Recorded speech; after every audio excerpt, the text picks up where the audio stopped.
What if you could spin the world on your finger, like a basketball?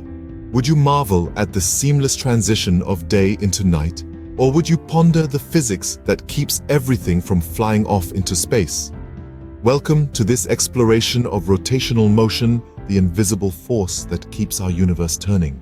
Rotational motion is the spinning of an object around a fixed axis.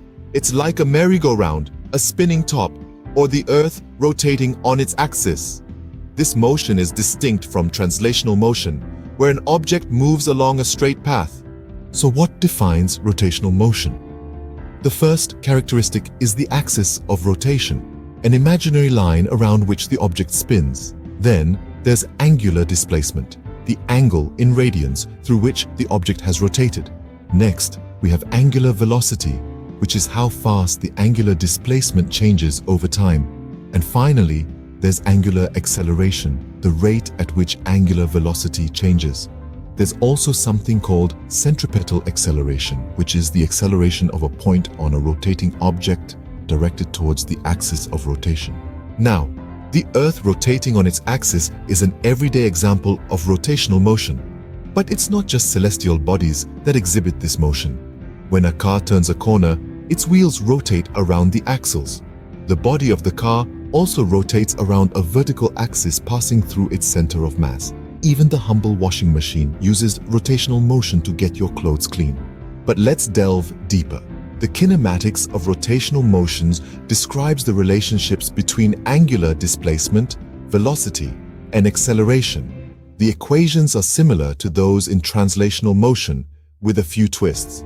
For instance, angular displacement equals angular velocity times time, and angular velocity equals the change in angular displacement over time. The dynamics of rotational motion, on the other hand, links the torque acting on an object to its angular acceleration. Think of torque as the rotational equivalent of force. There's also something called the moment of inertia, which is the sum of the products of the mass of each particle in the body and the square of its distance from the axis of rotation. Rotational motion isn't just an abstract concept. It has practical applications too.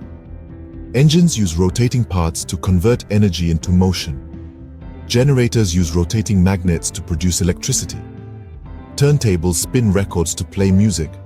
Gyroscopes use rotating wheels to keep things balanced, and clocks use rotating gears to keep time.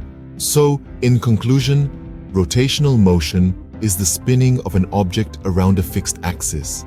It's characterized by an axis of rotation, angular displacement, velocity and acceleration, and centripetal acceleration. Its kinematics describe the relationships between these quantities, while its dynamics link torque and angular acceleration. And it has practical applications in everything from engines to clocks. So the next time you see a spinning top or a turning wheel, take a moment to appreciate the complex physics at work. It's the force that keeps our world and indeed the universe